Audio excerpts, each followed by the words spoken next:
আসিলে আজরাইল কৈফত মানবে না। বুঝে থাকলে বলেন ঠিক কিনা? কখন কোন সময় মালাকুল মাউত আজরাইল আসবে আপনিও বলতে পারবেন না, আমিও বলতে পারবো না। আমি আব্দুর রহমান ওয়াজ করতে করতে এখন শেষ করতে পারবো কোনো গ্যারান্টি নাই।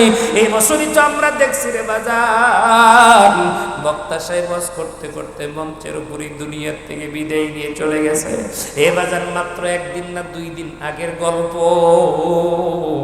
এ বাজার কুষ্টিয়া জেলায় বাজার জামাত ইসলামের একজন আমির হামদার জন্য বক্তব্য দিতে যাইয়া করা কথাই বলতে গিয়া ইনশাআল্লাহ একবার উচ্চারণ করার পরে আল্লাহর বান্দার মধ্যে আর কোনো কথা নাই, ওই মুহূর্তে টলে পড়ে গেছে। তারপরে তার নিয়ে হাসপাতাল পর্যন্ত পৌঁছার আগে আল্লাহর বান্দা দুনিয়ার জমিন থেকে চিরবিদায় নিয়ে চলে গেছে। এর দোস্ত আল্লাহর গোলামেরা, আজকেই তো আপনাদের এক গ্রামের আশেপাশে কোনো এক জায়গায় মানুষের জানাজা কিন্তু হয়েছে। আমি যতদূর শুনতে পেরেছি তার মানে হলো কার কখন কোন দিন কোন সময় মরণ হবে কেউ জানে না। এই জন্যই তো আমার আল্লাহ বলেছেন ওয়ামা তাদরি নাফসুম বিআইয়ি আরদিন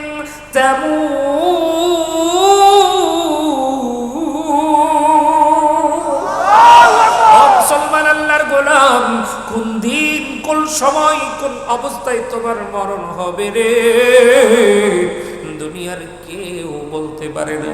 এক সময় আমিও যাব, আপনিও যাবেন। এই যে কবরস্থানের ব্যবস্থা আপনারা করেছেন, এই কবরস্থানে না জানি এই গোজারিয়া পাড়ার আশেপাশে আর কত গোরস্থান আছে। কারো বাবা গেছে, কারো মা গেছে, কারো ভাই গেছে, কারো বোন গেছে। এ বাজার এই যে ওয়াজ করতেছি, আমার এই ওয়াজ দেওয়া হয়তো আপনার দিল ভরবে না, আমার এই ওয়াজ দেওয়া হয়তো আপনার দিলকে আমি কান্দাইতে পারবো না, আমার এই ওয়াজ দেওয়া হয়তো আপনারে বুঝাইবার পারবো না, কারণ আমাদের দিল আমাদের মন পাষাণ হয়ে গেছে। এখন আর মৃত্যুর কথা আমাদের চিন্তা হয় না, কারণ আমরা তো এমনও দেখছি একজন লাশ সামনে রেখে যখন জানাজা করি ওই জানাজার মাঠে গিয়াও আমরা বেগুনের ক্ষেতের গল্প করি, ওই জানাজার মাঠে গিয়াও ধান ক্ষেতের গল্প করি, ওই জানাজার মাঠে গিয়াও ভুট্টার ক্ষেতের গল্প করি। একবার চিন্তা করি না, হাই রে এই খাটিয়া আবার আমার দিক ঘুরে আসবে, আবার ওই খাটিয়া করে আমাকে যাওয়া লাগবে। একটা বার তোমার চিন্তা হয় না, আবারও চিন্তা হয় না কবর এমন একটা ঘর যেই ঘরটা কাদাযুক্ত হয়, ঘরটা বড় অন্ধকার ঘর। একদিন কিন্তু এই ঘরের ভিতরে আপনাকেও যাওয়া লাগবে, আমাকেও যাওয়া লাগবে। ওই ঘরের ভিতরে ঢুকানোর পর মাত্র 6 দিন পর নখ খসে যাবে, 6 দিন পর নখ খসে যাবে, 9 দিন পরে চুল। কবর গাহের সামান নিতে কইরো না কেউ ভুল, কবর জায়গা ভালো নয়, কবর জায়গা ভালো নয়, কবর জায়গা ভালো নয়। আমল দিয়ে কবর গৃহ সাজিয়ে নিতে হয়, কবর জায়গা ভালো নয়, কবর জায়গা ভালো নয়। আমল দিয়ে কবর গৃহ সাজিয়ে নিতে হয়।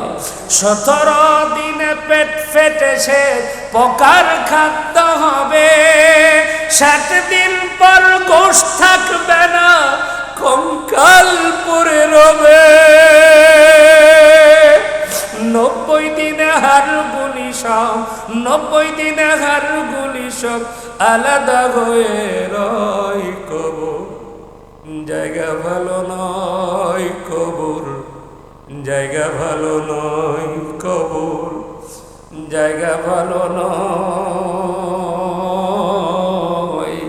আমল দিয়ে কবর গৃহ সাজিয়ে নিতে হয়। মুসলমান বন্ধুরা আমার, ও আমার যুবক ভাই, ও আমার সোনার চাঁদেরা, কোন দিনকার কখন কোন সময় মরণ হবে কেউ জানি না। এমন একটা ঘর হবে রে, আমি যত বড় হুজুর হই, আমার যত বড় দাম থাক না কেন, এই মুহূর্তে আমার মরণ হয়ে গেলে আমার গাড়িও হয়তো আমার নিবার যাবে না। লাশ বহন ছাড়া, গাড়ি ছাড়া কেউ আমার নিবে না রে দোস্ত।